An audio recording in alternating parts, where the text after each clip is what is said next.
Just cancel it and... Okay, I'll let you do it. Why are we getting a crazy buzzing noise? It's weird. I don't know. Oh, it's from your speakers. It stopped, though. Okay. Hi, Rufus. Hi. Okay. Okay. Come here, dog. Bowie thinks that the phone alarm is the door. Mm-hmm. But anyway, yeah, my nervous system is doing that. I know. I know. It's fine. I want you to live your life. It is fine. Public. It's all good. It's just trying to keep you safe. It is. I know it. It never ends. Here we go. Moving to Nova Scotia. Oh, that's exciting. How do you know NS is Nova Scotia? Because I know he's in Canada and NS is Nova Scotia. I know he lives out west. That's exciting. I'm really happy for you. Let me scoot this over so I can see. Because Canada. Yeah. Because Canada. I know, I'm an idiot. Let me let the dogs.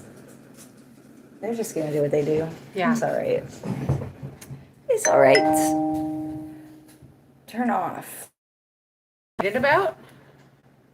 I mean, I would just be excited to go to Nova Scotia, but like the work, is it something you're excited about?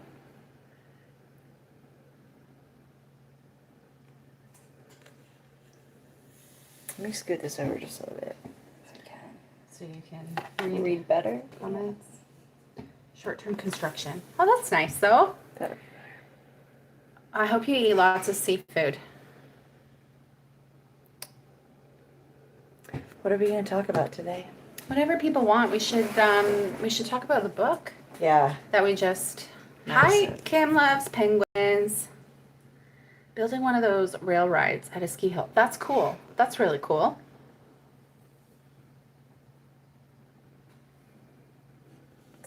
Yeah, talk about the book. Yeah. I just released a new book called How to Stop Chasing Safety.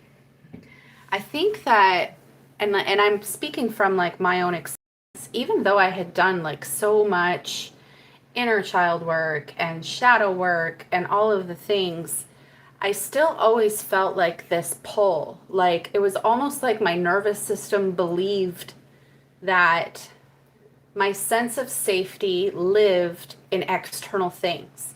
And so as I started noticing, like even after doing all of the work and feeling like I shouldn't have this anymore, like why am I still feeling like we were just talking? Yeah. We're just talking about that. Like why am I still having all of these feelings? And it's not that, you know, we want to get rid of the feelings. The feelings are not bad. Feelings are information, but it's recognizing the moments when my nervous system believes that safety lives somewhere else. It lives in somebody's response. It lives in somebody understanding me, in somebody behaving correctly. Like there's so many, it lives in symptoms going away. It lives in a safe environment. Our nervous system starts to, like we're conditioned into all of this as kids, and it lives so deep and so patterned into our bodies that even after we do all of this, you know, growth work, it still shows up. And so I recognized this pattern in myself and I put it all into a book, and it's called How to Stop Chasing Safety. And it's essentially what I call the recognition framework. It's about learning how to stay with yourself in uncomfortable feelings. I think most of the time people reach outside of themselves to get their feelings resolved. So if I'm feeling something uncomfortable, I try to reach outside. I try to get, you know, I talk to this person and I try to get an answer, or I need reassurance, or I'm looking for validation. Like there's all these ways where we reach outside of ourselves in order for our nervous system to settle. This book teaches you how to hold yourself. This book teaches you how to be with your emotions, so that you can actually experience them. Because when we don't experience our emotions, they stay stuck. The nervous system pattern runs again. It runs continuously until you learn to meet your emotional experience differently. Yeah. So the whole book teaches you exactly how to do that. Everything that you hear in space is about feel your feelings and all of that stuff. This book teaches you how. It teaches you how. So it's on Amazon, How to Stop Chasing Safety. It's also a PDF. If you want a PDF version, you want to download it immediately. It's the link in my bio. It is seriously 20 years of healing and nervous system work and inner child work and all of the things that I had, spiritual work, all of the things that I had done on my own journey, condensed into a 120-page book and it's for anybody at any stage. It teaches you exactly how to meet and experience your emotions so they stop running your life. And for people who are doing the food experiments, like I really need them to read that book first. Yeah. Somebody messaged me earlier and was like, well, I got like 3 foods back, but then I tried, bananas and had a really bad reaction and I didn't expect it. And now it's made me afraid to be terrified to try again. I'm like, you haven't read the book, I can tell. Yeah. Like, please read the book first so that you kind of understand how to hold yourself through that and how to interpret. Because I used to think that when I had symptoms, it meant that I should stop. Mm-hmm. And it's like, if I did that, I would never have anything back. You wouldn't be eating any of the foods that you're eating. I would probably not be eating anything at all. I got to the point, there were many days where I didn't eat anything at all. I just fasted because I was afraid. Right.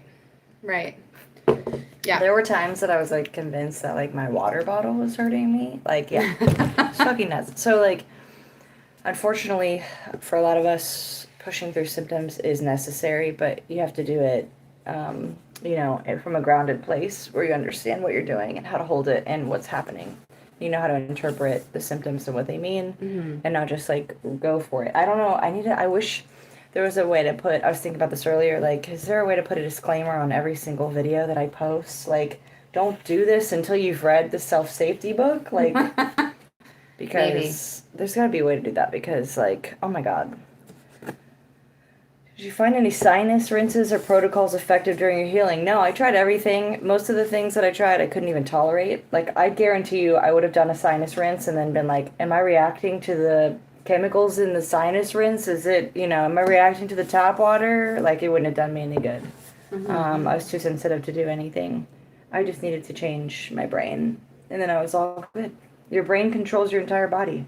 It does.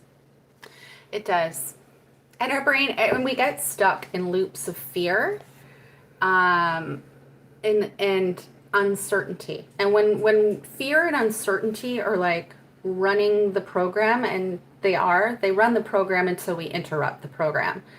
But when fear and uncertainty are running everything, we have, from my experience, learning how to experience fear. Fear has always been, before all of this work, fear was stop. Fear was stop. Don't do this. You can't do this. It's too scary. It's too dangerous. Stop. As I started unpacking all of my subconscious beliefs, I recognized that, I've translated fear to now just simply mean I'm on the verge of something different. I'm doing something different. My nervous system, my brain wants me to stay the same because same is safe.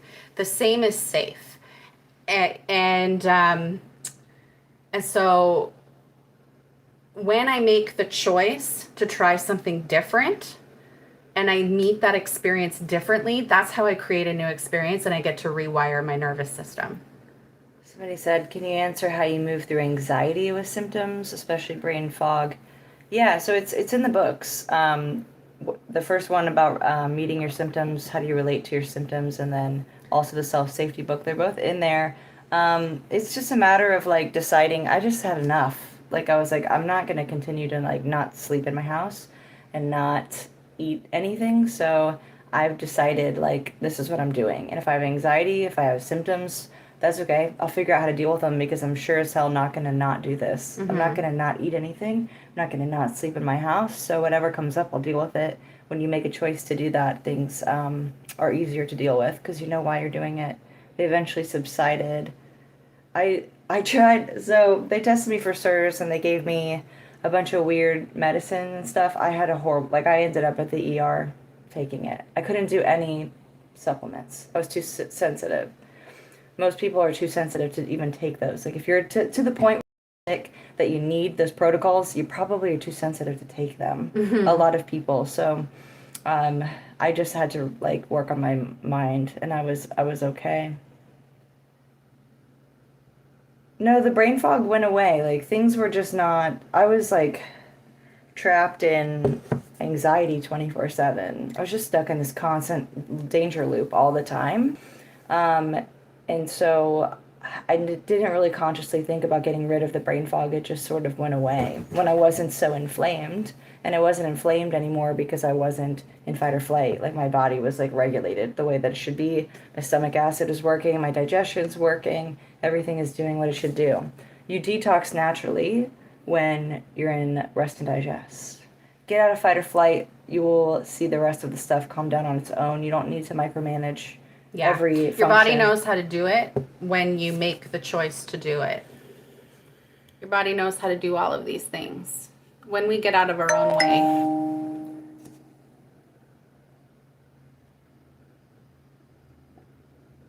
I'm going to just ignore the comments that I don't like. A symptom profile that actually does need medical intervention. How would you qualify a threshold?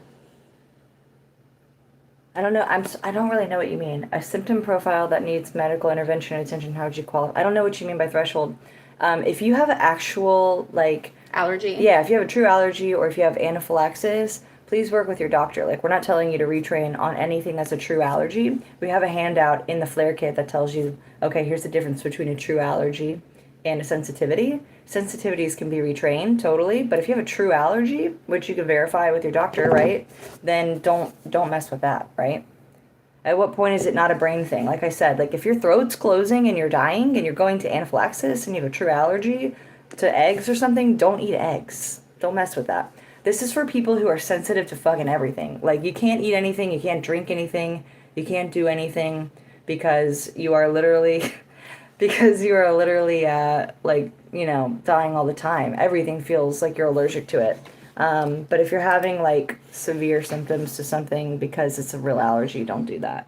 I love the trolls on your TikTok. I blocked him. Don't worry. The goober. I missed it. I was over here. He wanted me to have his offspring. I don't know if he wanted me or you. Somebody wanted us to have their offspring. No, we're good.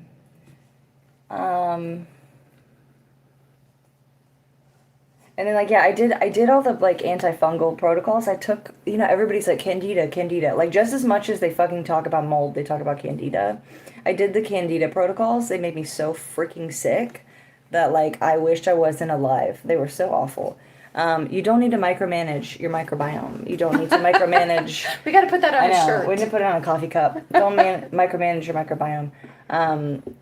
All of this stuff is, like, to make money. They tell you, like, you have this gene, you have this gene, you have this gene. It must mean that you need the supplement to, like, absorb your nutrients better, blah, blah, blah. And they make up so much shit. Mm-hmm. It sounds plausible, like, when you're sick and, like, you just feel bad. Well, like, you're just desperate for anything, right? You just want something to cling to. I thoroughly believed everything that they said. Like, I thought, like, I was a hardcore mold avoider last year. I was like, this is the way. I know. This is the way. I know. I watched you through all of it. I know. I believed it. So. So many symptoms. Doctor said, I don't know what to tell you. What you both are saying is spot on. Yeah. Yeah. If you go to the doctor and your doctor says there's nothing wrong with you, it's pretty safe for you to go ahead and read this book and start... Do brain retraining. Start doing some reintroductions when you feel safe enough to do so. Fragrances and smells are the worst for me. I get a migraine. Yeah, I used to get those. I had a really hard time with the fragrances. And what happened is, like, at some point, I retrained the fragrances. Like, it's like, I don't even know, is it... You did. You retrained fragrances. I had to go through it several times. Like, I think 2 Novembers ago. I was pretty much over it. And I was going to work, and there was, like, Glade plugins, and I was totally fine. And then I got the flu, and I don't know, my body got back in a fear state. I got back in a danger loop again when I got the flu. Mm-hmm. Got all worried. And then I had to retrain the fragrances again. But the fact that I could do it just like illustrated to me so much that it was just a loop I kept getting stuck in. It was about being in danger, and I could get myself back out of it. So when people say that, oh, you can't just heal MCAS, like you're just in remission, it could always come back. It totally can always come back. That neural pathway exists in my mind. It's still in there. It's not like it just vanished, right? But So, it's whether you're feeding it or not and strengthening it. Every time you respond the exact same way, you meet the symptom, the experience the exact same way, you reinforce it. So if you want a different experience, you need to meet it differently. And that's what we teach you to do inside of inside of how to stop chasing safety and your relationship to your symptoms. this is a great question. Laura said, did you see improvement from some symptoms with mold avoidance, but you just couldn't make it past a certain point? No. I left the mold and I got fucking worse. And I went, what? I was like, what? I got worse. And I think I got worse because when I chose to leave the mold, I was in such a state of like running away from it already that as soon as I encountered like chemicals or paint or like anything else in anybody's house or in anybody else's spaces, I was going insane. You just posted a video about this. Yeah, I was looking at looking at new houses, and every home that I would go into, I was like scanning for danger everywhere. Like I was like, oh, like is there mold in here? Oh, it smells weird. What's the smell? What's this? And I was trying to keep my safe everywhere I was going. I got nuts. I remember you went through how many Airbnbs? I didn't count. I could go back in my Airbnb log. I need to look. It was probably like 50. 50. But every day she would send me a message saying, I'm going to check out this new Airbnb. Hopefully this is the one. And every day she would send me another photo saying there's fucking mold here. But she went looking for the mold. Like, it smells weird. She went looking. She would like go under cabinets and like look in the HVAC, and like she actually went hunting for mold. Every single time. Yeah? Yeah. Isn't this interesting? Somebody said, I have severe MCAS. I left mold a month ago, and I'm also worse. Even more MCAS reactions. Isn't that interesting? You communicated to your body that, like, there was something to run from. Like, you took an action, and it had this experience of, like, yeah, we run when we encounter something in our environment. But you can retrain it. That's what I had to do. It was miserable. But I just posted a video about it. Just like, this time last year, here's what I was doing. I was a hot mess. And I think I said something like, here's the shit show that my life was, in case you feel bad about where you're at. Like, here, let me make you feel not so alone, because I was a fucking mess. How do you get out of the danger loop when you have severe panic? I'm getting worse instead of better. How do I stop fearing the symptoms? Have you read the books? That's what the books are for. Yeah, we break it all down in the books.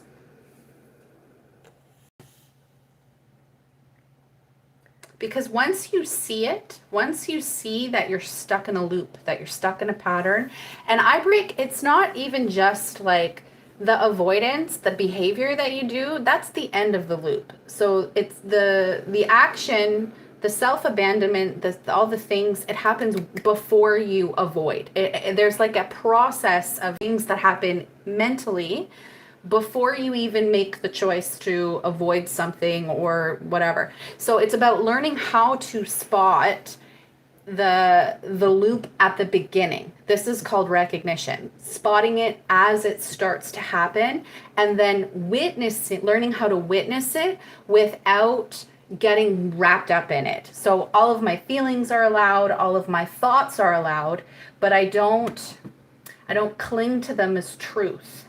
And I learn how to simply witness them. And by doing that, I actually have to feel all of my feelings. So I actually have to feel my fear. I have to feel the uncomfortableness of uncertainty. I have to feel not knowing. And I think a lot of the reasons we get stuck in these loops is because we're avoiding feeling those things. I'm too afraid. I don't know what's going to happen, so I'm going to do this so that I don't have to have that experience. But by doing that, you're reinforcing the fear loop. She said, is there any way I could have a call with you? Yeah, we do one-on-ones. So if you go to the links, every single thing we have is in the same link tree. If you scroll down, it says talk with Tori and Jackie. We do consults all the time, so you can book there. Are you a teacher? I used to be. This is so funny. Oh, she got him. She muted him. I have an awesome moderator on YouTube and TikTok. Thank you. Love it. Mm-hmm. You're the best. Yeah, people make Lyme disease. So then people hear my story and they're like, "Oh, but did you have this exact thing that I had? Did you have this exact thing that I had? You didn't have this exact thing, so it won't work for me." But it will. It's all the same. It's all the same. It doesn't matter what you have going on. I'm not saying that it can cure everything that you have, but it changes your experience, right? Like, do you want to live a life where everything is shrunk down and you're in this constant state of fear and your anxiety and fear and all of the things? Or do you want, and like I watched her lose her entire life because of MCAS and the symptoms and trying to avoid MCAS symptoms. She lost her entire life. And it's because of the fear and avoidance and all of the things. And so what we're teaching doesn't matter what it is, what your particular experience is. We're teaching you how to change your relationship to the experience so that you can have a different experience. Sierra said, "I'm the same. I got out of mold and I'm worse now." So this is good news because like now you know, okay, it's not the mold, right? Mm-hmm. Good, because mold is everywhere. So thank God it's not the mold. So it's you. If you can change this, you can be anywhere that you want to be. You can go anywhere and do anything. So get that book. Get the book about self-safety. Get the book about your relationship with your symptoms. That's it. That's all you need. They're not, the DNRS program, the Primal Trust, they're so fucking expensive. Just get these 2 books. Be done. Be done with it. There's no exercises. You don't have to do meditation. And the truth is, the change happens in the moment. So yes. Feeling, when you have a feeling, it's an indicator that you hold a belief. It's every time we have a feeling, it's showing us a belief that we hold. So you need the feelings, you need the reactions, you need the symptoms so that you can meet them differently and change your experience. So it's like life is, there's no homework, there's nothing to prepare.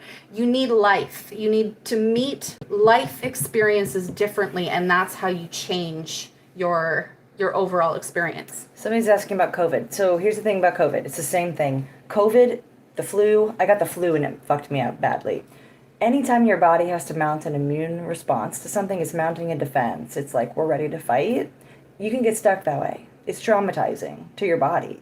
Like, there can be things going on that you're not aware of, like, or that you're not conscious of, but like, you got stuck that way. People who get COVID and then they're still feeling the same symptoms months after the COVID is gone, they're stuck in a loop. It's the same thing.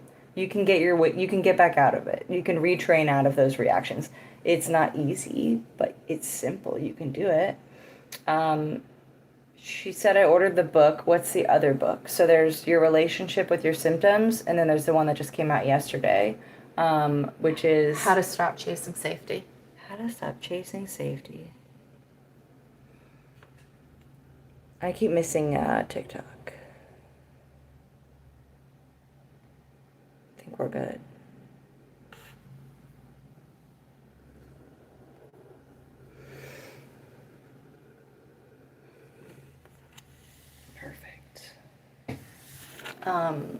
This is crazy. I never thought, like, there's so many more people on Facebook.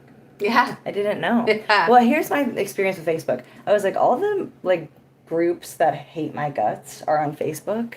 Like, the mold avoider and all the things. The multiple chemical sensitivity people, the mold avoiders, the MCAS and histamine intolerance groups. I went there and I was like, hey guys, oh my God, guess what? Like, I was talking to my friends, I was like, guys, guess what? And I really thought they were going to be excited. Like, I was excited. Guess what? I got better. Right? I was like, guys, guess what? And I go there and they're like, fuck! And they just like shit all over me. So I'm like, oh, I didn't know that I would find an audience on Facebook at all. Tori was diagnosed by 3 different doctors. Yeah.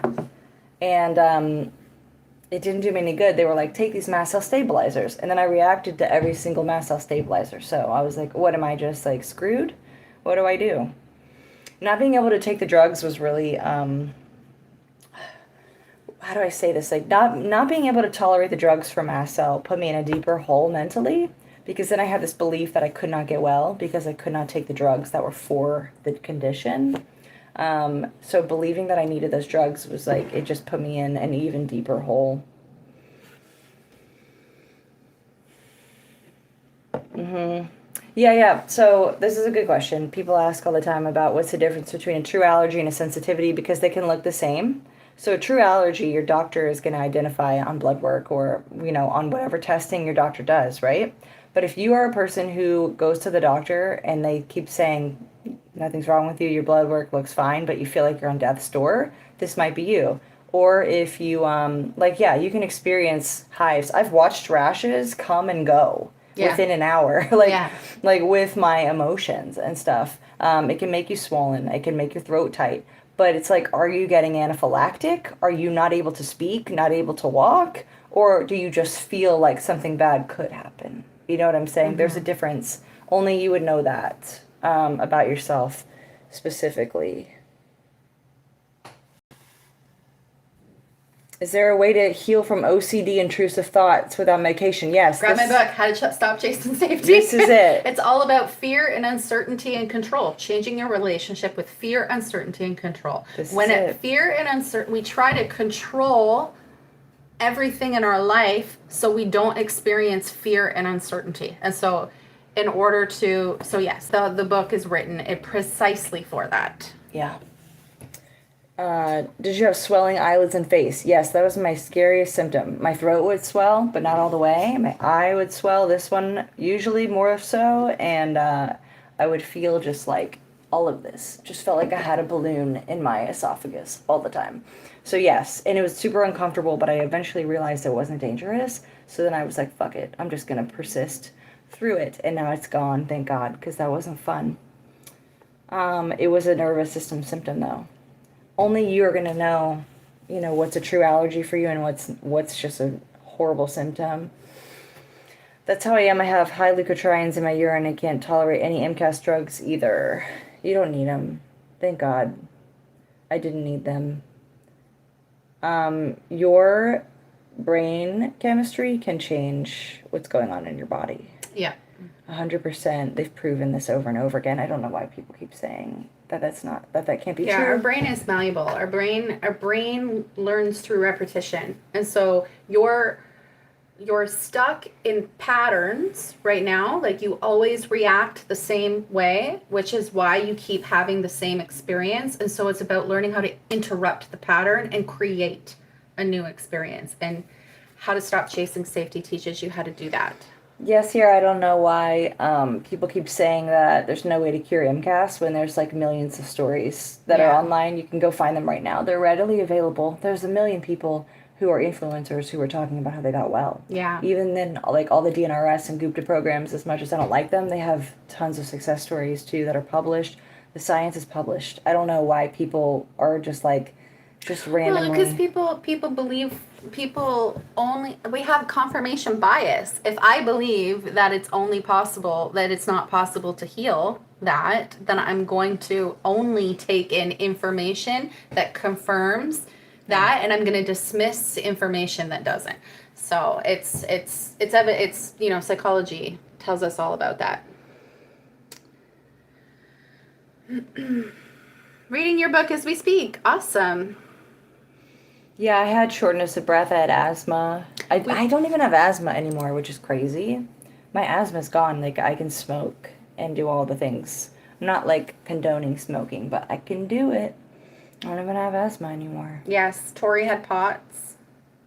Yeah, I had I would have crazy changes in my heart rate. My blood pressure most of the time, it would just drop and, like, fall out.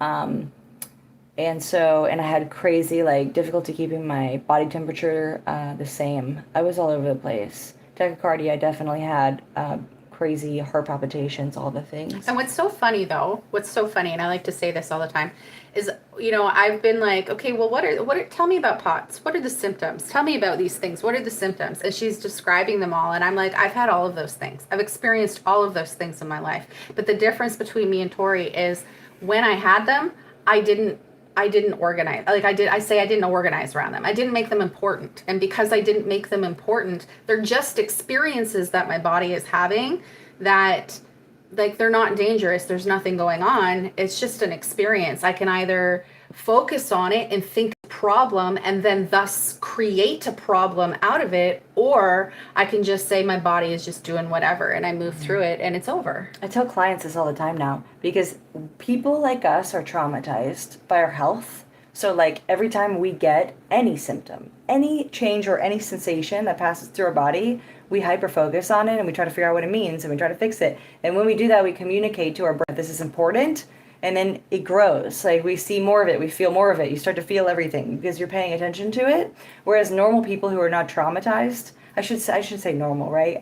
People who are not traumatized by their health, people who are not in a danger loop or a trauma loop about this stuff, haven't had these experiences, they get itchy or they wake up and their throat's a little off or they feel like their chest is tight and they don't go, oh my God, what is this? They go, oh, that's annoying. And then they move on with their day and they don't ever think about it again and it goes away. Mm-hmm. You're not like, they're not tuning into it the way that we tune into things and we hyper focus on these symptoms and we create this big giant problem and we analyze it and pour over it, and that's really contributing to the issue. Yeah, the more you do that, the more you focus on something, the more your brain learns that it's important and the more it will bring those things into your awareness. Because when you think about it, there's way too much information that the brain is processing for you to be even aware of. And so it's going to sort through all of the information and it's going to bring into your attention things that it decides are important. And so if you make a choice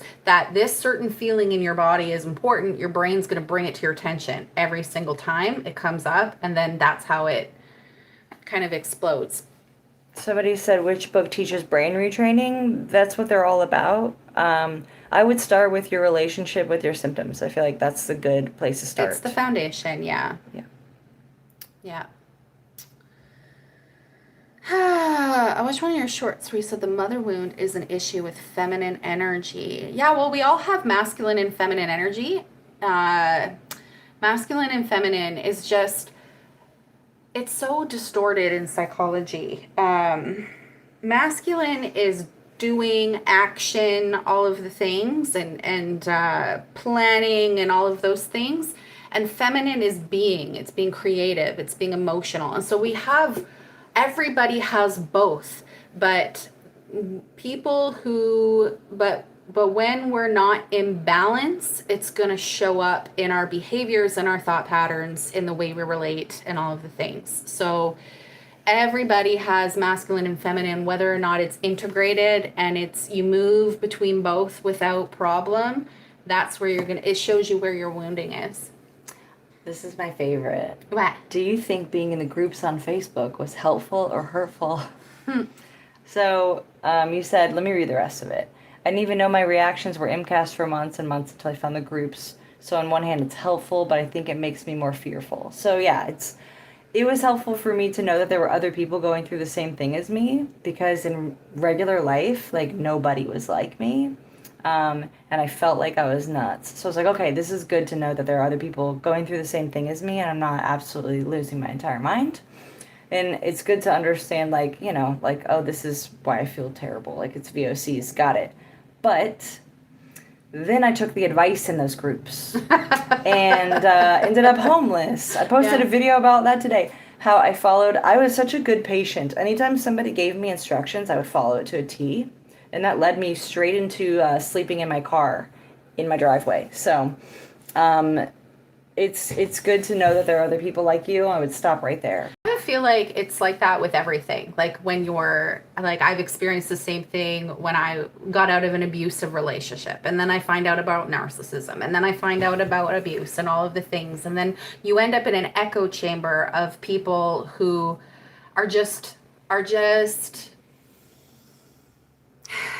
well, the thing is, like, people who get well leave the groups. Yeah. The only people left in the groups are people who are miserable, who think they can't get well. Yeah. And so if you mention anything about, something that worked for you, they just jump all over you. Yeah. And defend why it could never work. It's good I recommend everyone I work with, I say the first thing is, like, have you left the groups? Because your beliefs create your reality, and those people have beliefs that, like, you know, no one can get well, even though there are tons and tons of success stories all over the internet. You don't have to listen to me. Like, if you don't like my vibe, there's plenty of other influencers who are saying the same fucking thing.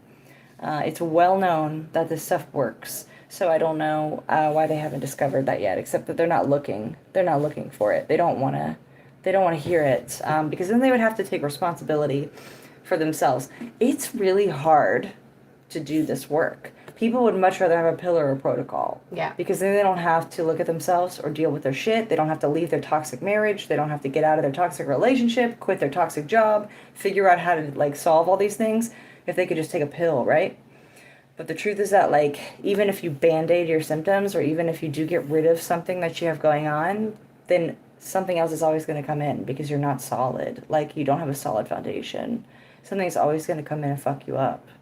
Like, maybe you deal with the fragrances by taking Pepsid and Zysol, but then what happens when you get stressed out and you get into a new situation, and then you can't handle it because you haven't built any self-safety at all? You didn't do any work. Ooh, experiencing the full processing instead of attaching to parts.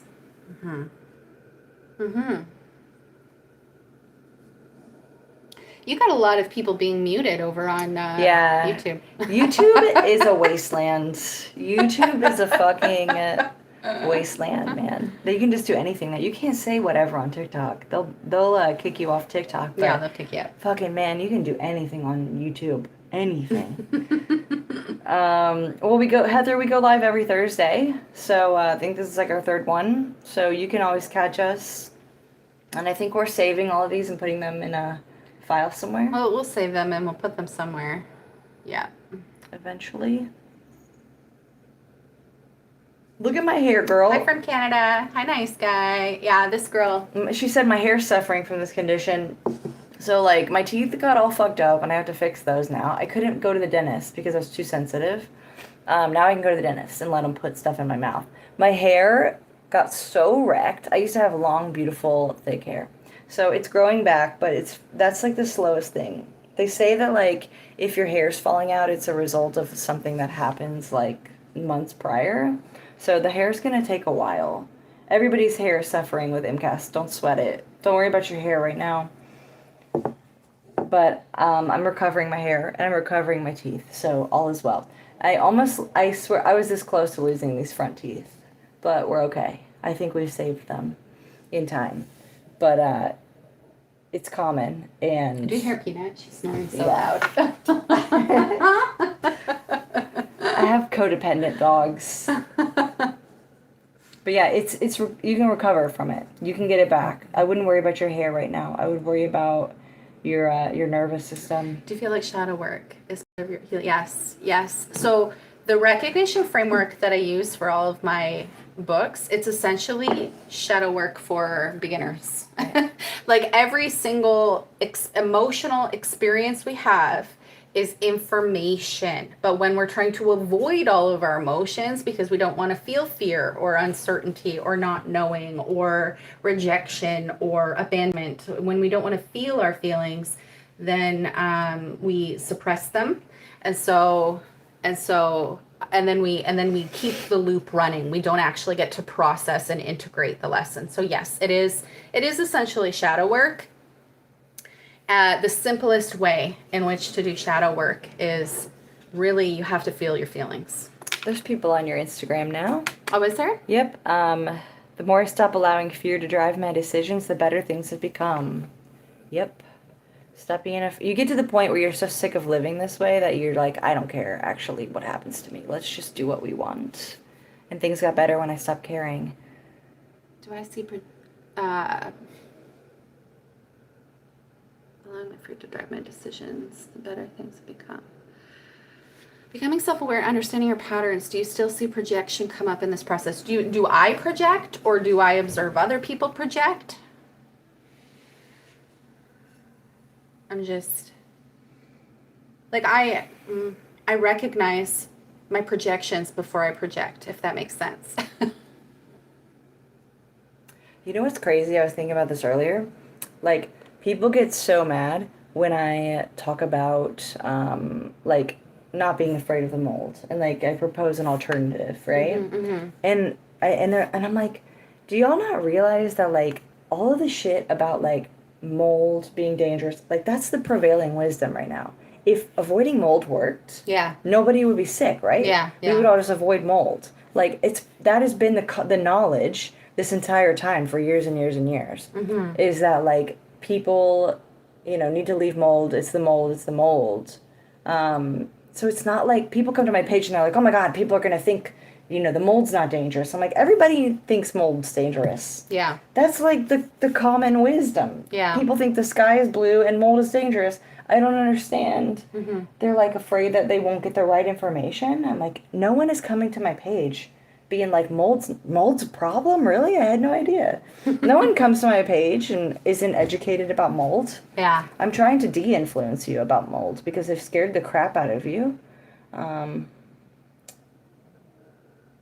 Yeah, so IBS is interesting. That was my first symptom, was IBS. And if you think about it, they don't ever tell you this, but like, if you're in fight or flight, your stomach acid isn't even producing. Like, you're not going to make any digestive enzymes. You're not going to make any stomach acid. The muscles in your stomach are not going to contract properly. Like, there's no way you're not getting IBS. Like, if you're in fight or flight. Of course, everyone has IBS. But notice that it's irritable bowel syndrome. Anything that's a syndrome. So is MCAS, mast cell activation syndrome. Syndrome doesn't mean this is a disease that you have for your whole life. Syndrome means we don't know what the fuck it is. You got something going on, but we don't actually know what it is. That's why it's a syndrome. That's what syndrome means, by the way. So I don't know why people are attached to the idea that they can't heal MCAS when it's literally a syndrome. Just like IBS, which means we don't know. Yes, I healed from all of these symptoms. So yes, it's possible. I used to have mini seizures. I don't know what the technical term is for them, but I used to literally have 5 seconds seizures, 5 to 10 seconds seizures, and I don't have them anymore. I thought they were caused by mold, but they're gone, whatever they were. And I'm in a ton of mold. By the way, if you're new here, this house has an ERMI score of 39.6, which should be lethal. I'm I don't even know what that is. If you brought this ERMI score to the mold avoiders or to any naturopath, they would their jaw would drop. It's fucking awful. But I'm not having many seizures. I'm not having symptoms. I'm not having rashes. I'm not having any of those things now. And this house is moldier than the one that I lived in the first place, by the way. So, I mean, all I can do is tell you my experience. I'm assuming, Rebecca, that you mean you wake up. I was going to say, how do you know you're having symptoms if you're sleeping? I'm assuming you wake up and you feel that you have symptoms. That would happen to me all the time, too. But how do you meet, when you wake up and you're experiencing symptoms, how are you responding to them is important. It's everything. The way that you respond when those symptoms come is going to communicate to your brain what to do next. Yeah. Either it's going to amplify the situation and we're going to draw more attention to it and it's going to get bigger, or we're going to minimize the symptoms the way the normal people do. We'll go, oh, my throat's kind of scratchy. That's annoying. Anyway, and they go on with their life. Yeah. So, and every time you do that, you show your brain this is not important. De-emphasize this. And if you do this over the period of a few months, it's going to make a gigantic difference. You're going to go from a 10 out of 10 to a 7 to a 5 to a 2 until it's just gone. Be like our cat. That's my cat. There's the cat. She's all stretched out. Yeah. Yep, no, she didn't give a fuck. We need to make a t-shirt with the cat on it. Yeah. Like that. Yeah. And just says something like, stop giving a fuck, or something.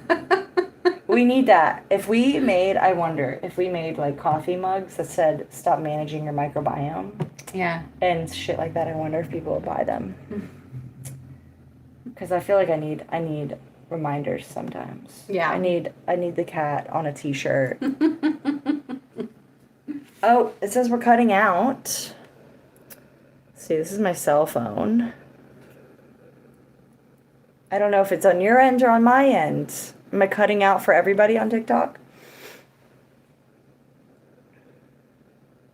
I have acid reflux all the goddamn time. Right, yeah. So when people like me who are traumatized get acid reflux, I go, my throat's closing, I can't swallow, and I like freak out about it. But everybody has acid reflux. Again, if you're in fight or flight, if you're not rest and digest, if your stomach is tense, if your body's tense, if you have all this emotional shit you haven't dealt with and you're holding all this tension in your body, you're gonna have acid reflux. That's like the first thing I ever dealt with. It was severe. Like it was burning the tissues in my mouth and my throat. I've had several people ask for the book in a different language. I think you guys might be best served to like use a app to translate it on your end. Yeah, Like, I'm not gonna write. Right. I don't know. Maybe if this turns into like $1 million book, then I'll pay somebody to translate it for me. $19 at a time. Yeah, right. But yeah, no, so like there are apps that will read to you. There are people saying they really need the audio. There are apps that will screen read everything to you from the PDF, and they will also translate for you. So you probably better serve to get one of those apps that will do it for you, because we have the PDFs digital. Je ne parle pas français. I never had until I had C. diff. Yeah, I did FMT.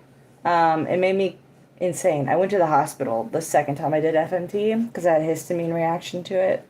It's okay. It doesn't matter. I took 1 million antibiotics. I did so much fucked up shit to my body. I'm still here. My folate was 0. Like, I was in the hospital almost dying for multiple days all the time. And I'm still here. You're more resilient than you believe.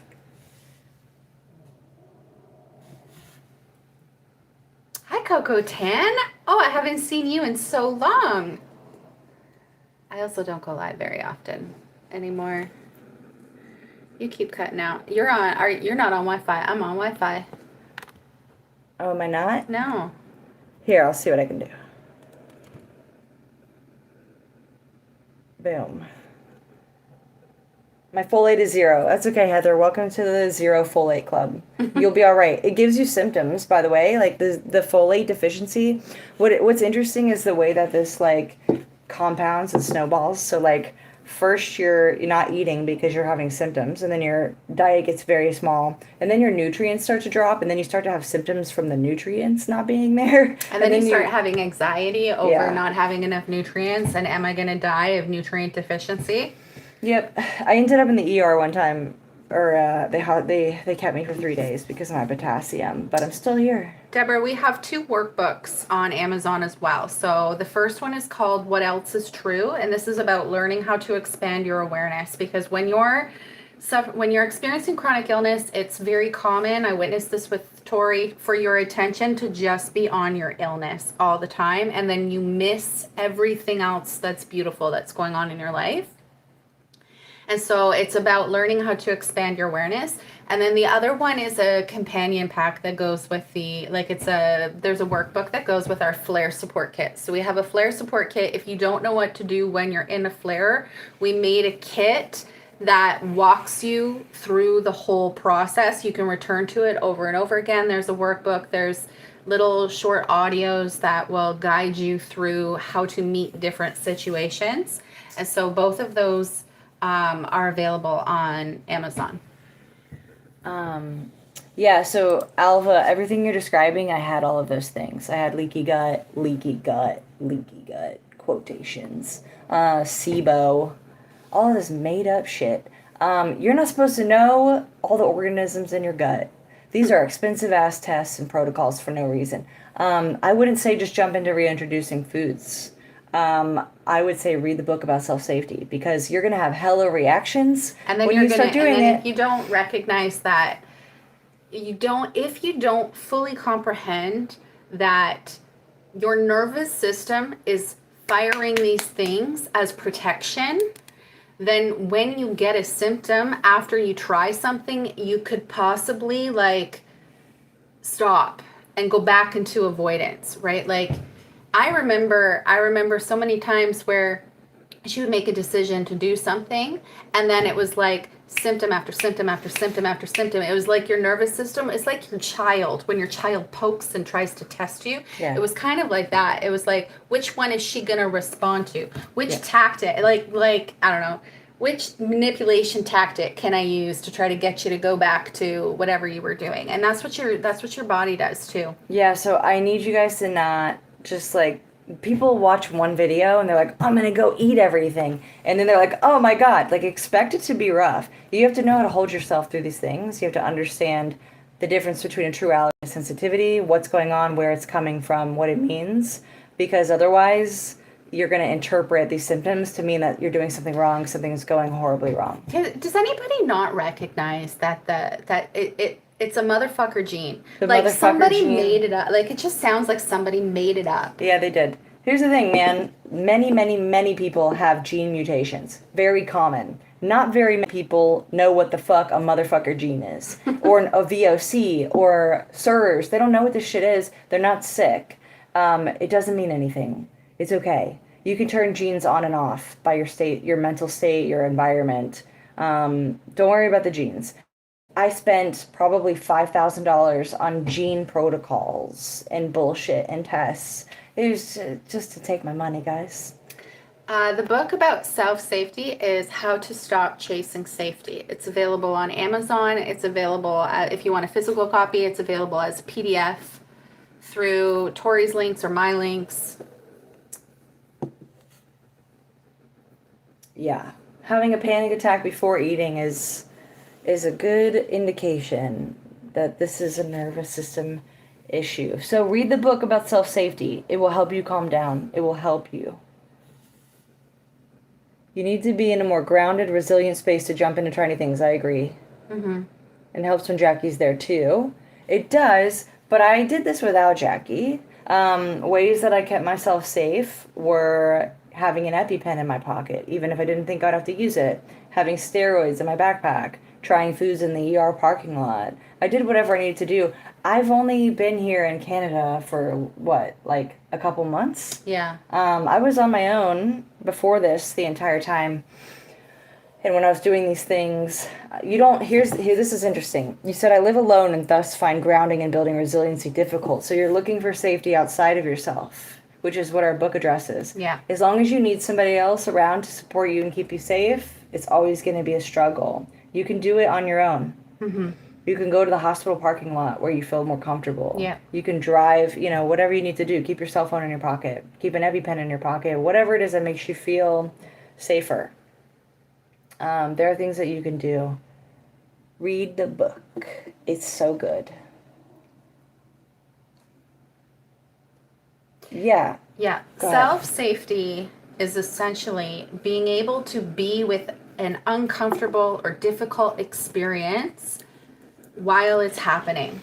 And so most people, when they feel something uncomfortable, they immediately try to rush out of it. And by rushing out of it, I'm teaching my nervous system that whatever experience I just had, that's danger. And it's going to constantly be scanning for that again in the future, which creates a loop and it keeps it active. So self-safety is about learning how to stay with uncomfortable experiences, uncomfortable emotions with yourself without immediately trying to leave it. And so I teach you exactly the framework and how to do that and how to recognize like all of our emotions, our information. They're here to tell you information about what you believe, about what you value, about what you're afraid of, about subconscious programming that you've never unpacked. Every single emotion is information about you. So the fear, the uncertainty, the need to control, all of these things happen when we're trying to secure safety outside of the self. Once I learn to find self-safety, I can still experience fear, but I don't let fear make my choices. I don't stop doing things just because I feel fear. I don't stop myself from participating in life because I don't know what life is going to give me. And like fear, control, uncertainty it's if you run from those things, you're going to shrink your life so small. So the book teaches you how to let go of all of those things, to learn how to be with yourself so that you can experience fear and uncertainty and not and not abandon yourself in those moments. I was on my own. Like I hear this a lot. People say like, "Well, I'm by myself," or like when I'm at home and then my husband leaves or my wife leaves and I'm by myself, I freak out. I was by myself the entire time. Mm-hmm. Like, you know what? I was in Florida. You were in Canada. What good would that have done for me to be like, I'm dying? You know what I mean? But you did anyways. Sometimes. You'd be like, I'm in your parking lot. Sometimes. But Yeah. I mostly had to deal with all this by myself. It's not like you could have done anything for me. No, I wouldn't have been able to. I need to get Peanut because she's snoring so loud. Come here, Peanut. I didn't realize that my dog is so old. Come here. And you know what I thought too? She's this little dog. I'm going to show you. And she snores so loud. And I thought, I've been so gaslit by the mold avoiders groups. I was like, she snores like that because she's full of mold. I was like, she's full of mold. And that's why she can't breathe. But here we are. She couldn't, when she was in my new house, she snored even louder. And there was no mold there. She's just all messed up. She's just... How old is she? 8? Yeah. 8. She's old. She's 8 just doggy a little years. dog, and they have breathing problems when they're small and cute. And I was thinking about like pugs, you know, and the way that pugs can't breathe. But when you think that mold is the issue, you'll start blaming everything on mold. So you wake up with a headache and you're dehydrated, but you'll be like, mold. There must be mold here. Yeah. It makes you insane.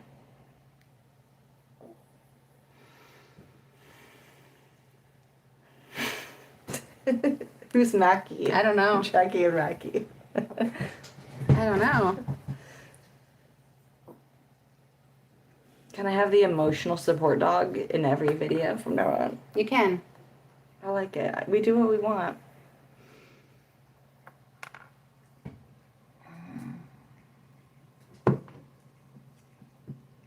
My city is a reclaimed swamp. Mold is life here. The truth is that mold is everywhere. People think like, oh, well, it's just Florida or it's just Georgia. And then you like travel the entire United States. You go to another country and you realize mold is everywhere. Yeah. Look, I understand, guys. We're not saying that the symptoms are not incredibly difficult to persist through. We're just saying that... And like, you don't have to either. Like, you can choose. Like, if eating something really upsets your bowels and you don't want to go through that experience, but you don't, like you wanted coffee so bad. I didn't care. She didn't care. Like, is it something that you want, or is it something that you genuinely want, or is it something that... Like, you don't have to force yourself to have something if you don't actually want it. If it's something that you want, then, you know, persist. Yeah. Because eventually it'll... Well, the thing is, if you keep doing what you've always done, you're going to keep getting the same results you've always gotten. So if your symptoms are going to come anyway, like, if you're going to be running to the bathroom anyway, you have 2 choices of how to meet it. Yeah. Like, it's going to happen either way. You're going to get symptoms either way. You can meet the symptoms and be like, oh my God, I can't believe this is happening. My life is fucked. I'm never going to get well. And it'll grow. Or you can be like, oh my God, I got to eat that cheeseburger today, or whatever it is. And you move on. You just scroll on to something else. In your mind, you don't blow it up. You can minimize these things. I had horrible insomnia for years. And then people start to stress out about their insomnia. We need to make a video just about insomnia. People stress about, like, they get insomnia a few times, and then they start stressing about not sleeping, and then that makes them not sleep more. And then they spend their whole day being like, will I sleep tonight? What if I don't sleep tonight? Yeah. Blah, blah, blah. And then, like, it just gets into this gnarly... But all of, like, it'll address all of that. Yeah, the self-safety book addresses that as well. Because it's another loop. It's another fear, prediction, urgency, protective action loop. I just tried a new food today, and your relationship with your symptoms came in the mail. Ah, exciting. Exciting. I love it. Sometimes I just choose to deal with the consequences. That's what I did. This is how I got coffee back. Like, I wanted coffee back so bad, and I had so many limiting beliefs about coffee. I was like, coffee's moldy, coffee has salicylate, coffee has histamine. Nobody in the groups does well with coffee, so I'm not going to do well with coffee. And then I reacted to it every single time I drank it for like 2 weeks straight. Every single time. And I was like, I don't care. I used to drink coffee. I know I'm not allergic to coffee. I'm gonna fucking drink it. I don't care what it does. And I just showed my brain over and over and over again, every single day, consistently, we are drinking coffee. And it is not hurting us. We do not care. And it went away. And now I drink coffee all day. She drinks coffee all day. I probably drink like 6 a day. Yeah. And I have 0 symptoms. But I mean, you would have thought the first like week that I was drinking coffee again that I was allergic to coffee because my eye was swelling, my tongue was swelling. I was getting like weird sensations in my throat. I was getting tingling in the back of my tongue. Scary shit. And like a lot of people would have stopped right there. I've been like, oh, nope, not doing this. And I'm so glad that I persisted through it. I only persisted through it because I was like, oh, I see what's going on. I see. I understand what my limbic system is doing. And I'm not going to listen to it this time. I've always listened to it. Not only are the food introductions working, but the nose running after eating is gone. Almost gone. Hell Awesome. I need to screenshot that. Yeah. Oh, I don't know how. Hang on. Yeah. Yes. That's awesome. Nose running is gone. Isn't that crazy? Like you think your nose is running because you're allergic to something and you realize it's just your freaking stupid limbic system. Katie, have you read our book? Get our book if you haven't read it. There is hope. Did you try the GAPS diet? Yeah, you did. Oh God, I tried every diet, you guys. Low histamine, GAPS, carnivore, keto, everything, man. Everything. I did the lion diet for years. It didn't do me any good. It's a Band-Aid. It's avoidance. You're removing some of the stuff that's stressing you so that you can, focus on other things. But it doesn't work forever. And then you end up with nutrient deficiencies. Well, that's the thing, Katie, is like our nervous system, if you imagine your nervous system has a bucket, it's like a bucket. And all these things, like a stressful house, mold, toxins in the air, all these things go into your bucket. Eventually your bucket, like, overflows. And all of our physical symptoms are manifestations, are physical manifestations of the stress that our nervous system is under. There's a reason why it's called dis-ease. Yep. Yeah. So we always say, like, take a look at what's going on in your life, not just your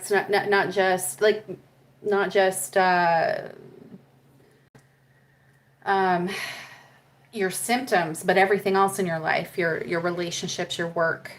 Well, yeah, she said, I feel like trauma has a bucket too. It's no coincidence this started right after my dad died. Yeah. I never had anaphylaxis until my mom died. And then all of a sudden, like, bam, I'm like in the hospital using an EpiPen.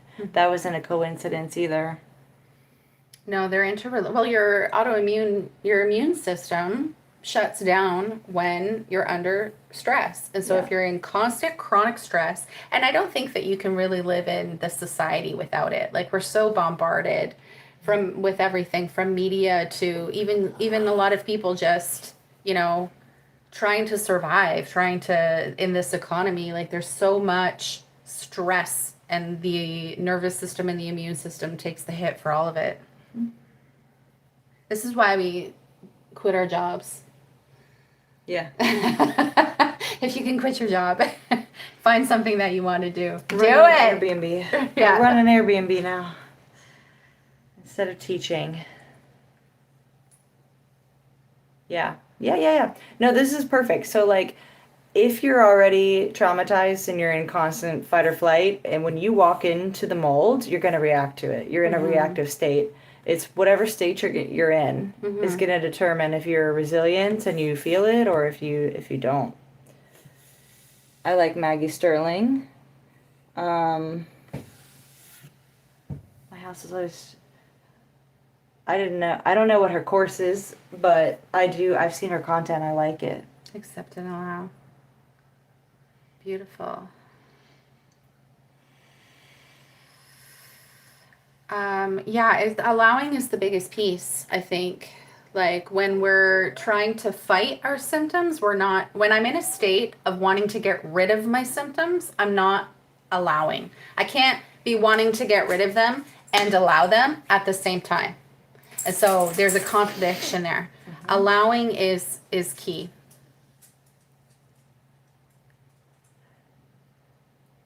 Good. I was thinking about that. She said, "Don't judge my name. I'm gonna get rid of it soon." It says "Moldies Unite." I was thinking that. I'm like, I saw that don't too. don't identify with this shit unless you want to keep it. You don't want to keep it. Don't identify with it. I remember the first time I wasn't even well yet. I was just starting all of this, realizing all these things, and I was like, I made a video. I was like, stop identifying as a spoonie unless you want to be one forever. Stop calling yourself a canary, spoonie, or moldy. You're speaking to your fucking identity.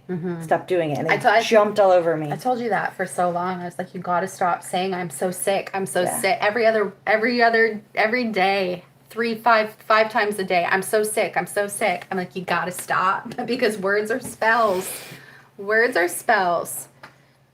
Yeah, I would buy both books. I would start with your relationship with your symptoms, see if that resonates, and then move to Stop Chasing Safety. That's the other piece of it. I had all the mind body stuff before I got here, and I understood that, but I still wasn't getting well.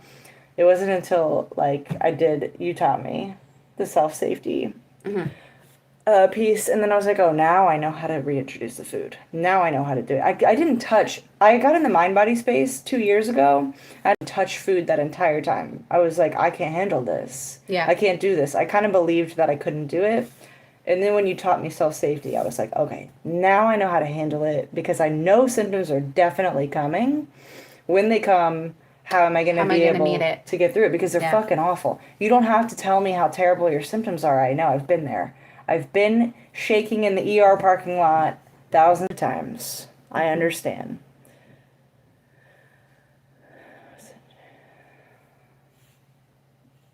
Yes. But people are getting well. Every day, people are getting better. My Phil Gardner. It don't take years. Can well, does it take years? Here's the thing, it takes as long as it takes. It takes you unpacking every limiting belief that you hold, or you simply making a choice. I'm no longer gonna believe all of these things, right? So it takes as long as it takes. This is my chance. I'm jumping on this comment right now. Do it.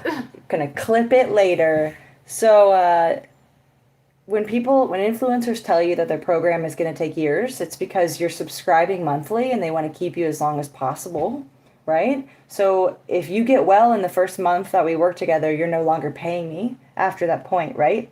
So it would benefit me to give you this belief that you need to be here for a number of years, right? I was told the same thing and I was like, no, this is bullshit. Actually, I reject this. I reject the belief that I've spent 6 years being ill, and now that I've come to this work and this like I have to stay here for another 3 or 4 years to get well. That doesn't make any sense, right? And then like the fact that these programs have all this work for you to do. Yeah. I'm like, no. Like that's stressful. My issue is stress, right? My issue is nervous system dysregulation. Why would thinking that I have to get up every day and do all this work and do all these exercises and all this practice, all these visuals, why would that help me if that's putting me in more stress because you've just added all this workload to my life, right? It didn't make any sense to me, and I was like, I'm not doing no goddamn meditations or visuals or worksheets. Absolutely not. Well, and the truth is, life is the teacher, right? Like, it's in the moments of the symptoms. It's in the moments when you're activated where you have an opportunity to shift. It doesn't happen in reflection. It doesn't happen after the fact. It doesn't happen in a worksheet or in a like I understand, like visualize the life you want and then make choices towards that life. And so if you want all your foods back, you're going to have to make choices where you start eating foods, but then it's going to trigger symptoms. It's going to trigger nervous system dysregulation. So you need to know how to meet it when it happens so that you can create a different experience so your nervous system can learn something different. Yeah. But it takes, how long it takes is up to you. It's like looking at every single fear, looking at every single limiting belief you have, and then deciding it's making a fucking choice that I'm not going to let this stop me from the life I want to have. Yeah, nobody teaches like change the mind and the body will follow. Yeah. So people don't understand that. They think you have to change your body, you have to take all these pills and manage your microbiome. And I'm like, humans don't know how to do that. Yeah. You don't know how to manage all the things in your gut or your environment. Your body does it naturally if you get out of its way. But it can't do anything it needs to do if you're in its way, stressing and trying to control. And then how to stop chasing safety is about changing your relationship with fear, with uncertainty, and with the need to control everything in your life. That's the thing that all people with MCAS have in common, is they all have this need to control. Yeah. Well, because if I can control all of these things, then I'm going to be safe. If I can control all these things outside of me, then it's no different in the relationship space where we're trying to control how our partners talk to us and we're trying to control what they can and can't do. It's no different. Right. So, Paige, you don't have to do any of that stuff. I just decided I'm not doing any of this stuff. I don't need to do any of this stuff. When I get a symptom, I'm going to meet it differently. When I'm ready to try food, I'm just going to try it and I will deal with whatever the consequences are. I'll deal with them. And I'll deal with them by sitting with them, assessing them like, is this killing me or is this just really uncomfortable? And then I'm just going to move through it if it's just uncomfortable. I mean, that's one perspective, Callie. That's not mine. I don't have the experience of control or be controlled. When I have self-safety, nobody can control me. I just make choices. So, like, I understand that perspective because there was a time where I thought that too, but that's not my experience anymore. The whole world needs to read your book. Yeah. Yeah. Everybody. It's self-safety is for everybody. Like, nobody has self-safety. That's why everybody's reaching outside of themselves for everything. Yeah. They're reaching to like food or they're reaching to substances or like all these things because they don't have it inside of them. Really excited to read the new book. Awesome. Yeah, Awesome. You should grab How to Stop Chasing Safety is all about letting go of control. So it was so interesting. You said, I feel like, my mom's been controlling me. I feel like my mom, but when you're a child, you have no choice. You have to do what your parents say. But as I move into adulthood, at some point I get to reclaim my autonomy, or I can continue to allow my parents to control me. They can only control you because you allow it. So my book, How to Stop Chasing Safety, will honestly help you face all of those things.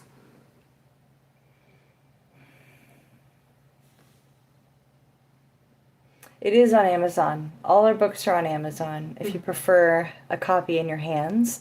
If you're someone who can't read right now because you have brain fog or fatigue, you can get the PDF and then sign up for one of the apps that has a screen reader that can read it aloud to you for now. We'll work on the audios, but it might be a while. It might be a while.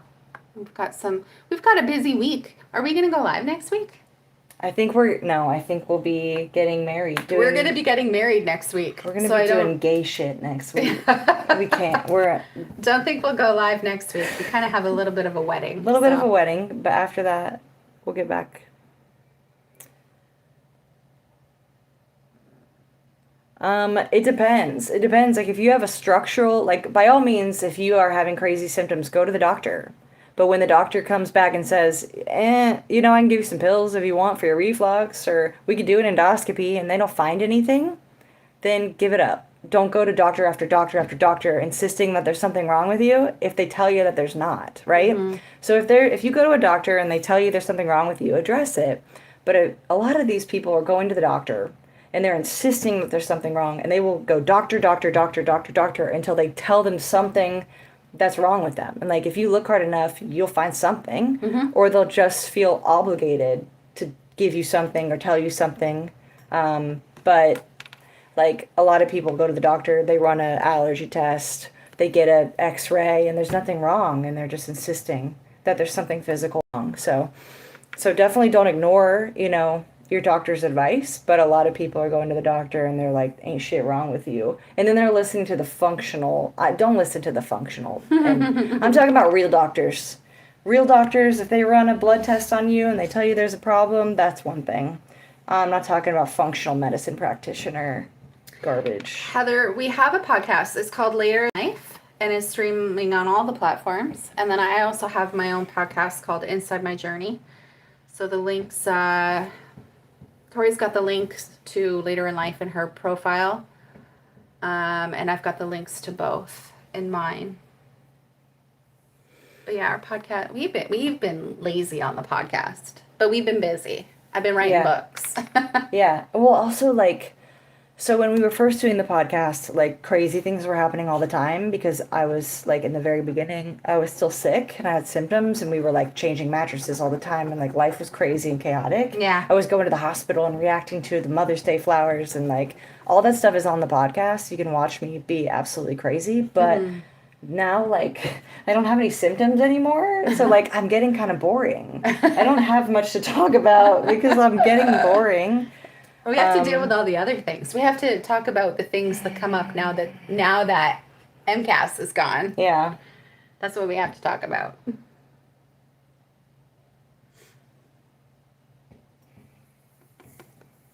Louisiana girl. Wish I lived in Canada. Tori has mixed feelings about Canada. Somebody called you the MCAS Slayer. Oh, yeah? I like it. You want a t-shirt? Yeah. I like it. So funny. I love it. I have mixed feelings about Canada, yeah. It's hard when you live somewhere your whole life. It's hard to change. Yeah, I get it. I wasn't getting better in America. I needed to shake my shit up a little bit. Get myself out of the rut. All right, I've been thinking about making merch. I might do it. No, I did SAAT, so I've heard amazing things about SAAT. It's an acupuncture treatment for alpha-gal and MCAS. I tried it. It was so intense. It made my symptoms worse, and my symptoms were already so bad that I could not handle them. It made me incredibly sick. It makes you worse before it makes you better. I couldn't handle it. I couldn't handle the pills, the protocols, or even the acupuncture. So I was too sensitive.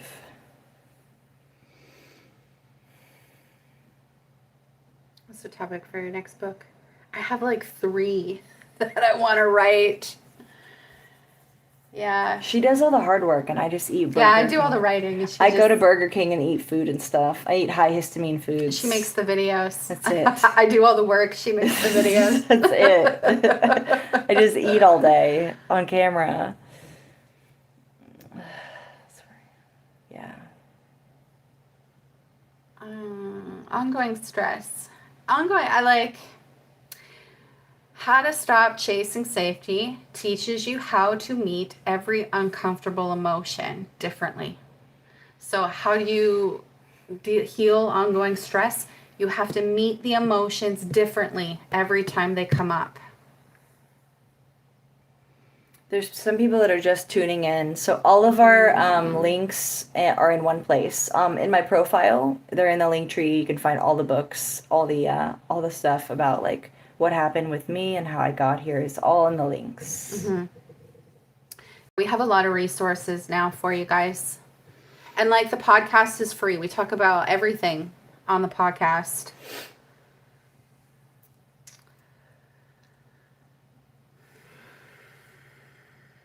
All the coaches says it gets worse before it gets better. I would agree with that, but simply because you actually have to deal with everything you're avoiding. Yeah. You actually have to face everything that you're avoiding. Well, and here's what's interesting. The people that I work with one-on-one will come back sometimes and say, you know, there was one lady who said, my pain went away for 2 whole days. And I couldn't believe it. I've never seen that in my life. My pain just went away. But then it came back 2 days later, and I had new weird symptoms that I've never had before. And that scared the shit out of me. So, like, you have to understand that, like, symptoms are going to come. Your limbic system is going to protest. It's going to throw things at you to try to get you to stop because change feels scary, feels unsafe. It would rather have a familiar hell than an uncertain like future. So Mm-hmm. don't put so much stock in what the symptoms are, what they mean. It's just random shit that's going to fire from your misfiring limbic system. It's going to come at you. It's going to be all kinds of random things. Mm-hmm. They don't have to mean anything. Mm-hmm. Knowing that it was coming from my limbic system, knowing that, like, okay, this is a new symptom I've never had before, of course it's from my brain. Of course it is. Like, when they're random like that, they're always from your limbic system when they're random. So just when you have that knowledge, it's less scary. It takes the fear out of it. Hi, Katie. Yeah, I had to use an EpiPen about 3 times in the past. But all that stuff has left me. I don't have any of those issues anymore. My throat doesn't close anymore. Now, if you have like true anaphylaxis to a certain food, I wouldn't ever touch that. Mm-hmm. But I didn't. But my throat would still close sometimes.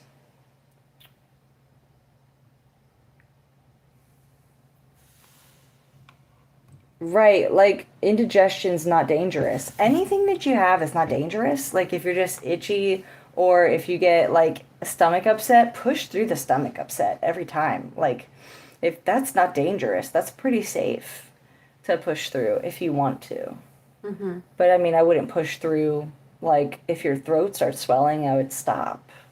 But if it's things like that, or like I used to get rashes, and then I kind of realized, like, you know what? A rash is really scary, but it's like actually totally not dangerous at all.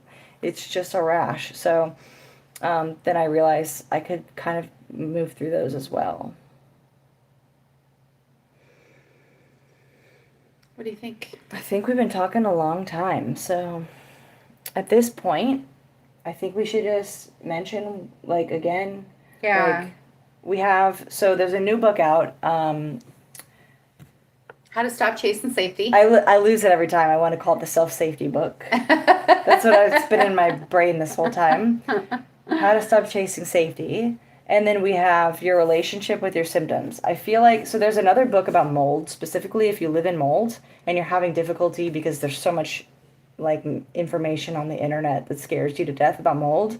So there's a mold book if that's your situation. But otherwise, I feel like the two essential books to get you through this, instead of having like a big expensive program, we just have these two little books. They're easy to read. We don't have long novels. Yeah, she was like, make sure that they're easy and quick and all the things. Katie, I really think you would benefit from How to Stop Chasing Safety because it talks about the initial emotion or the initial experience and then everything we pile on top of the initial experience, which is your anxiety about your anxiety, right? Yeah. So it breaks it down right in the book. For sure. So How to Stop Chasing Safety, it's available on Amazon. It's available as a PDF through my links. Your Relationship with Your Symptoms, if you're looking to see Tori's story and how we go into the fear loop and how she was basically it's not that the symptoms are not real, they're absolutely real, but her nervous system was stuck in a loop and she was perpetuating the symptoms. And then we have a flare support kit, so if you don't know what to do when you're in a flare, I've got a kit that's easy to grab. Everything is there. There's little audios to help move you through those flares. What else do we have? We're working on a program. I'm working on a program that is going to be simple, no homework. Like, I'm working on it. Just give me a little bit of time because we're getting married next week. Yeah. Yes, I can, Katie. I'll send it to you. I think it'll be a good one. I think it'll be a good one for you, girl. All right. Okay. We could do this all day, but We could. But yeah. All right. Okay. I appreciate it. Thanks for being here. And like we won't go live next week. No, but we post every day. Yeah. So follow both of us. Yeah, if you we're don't- on different channels here. Thank you so much. Thank you for being here. I appreciate everybody. All right. Okay. We'll log off all of these. All of these.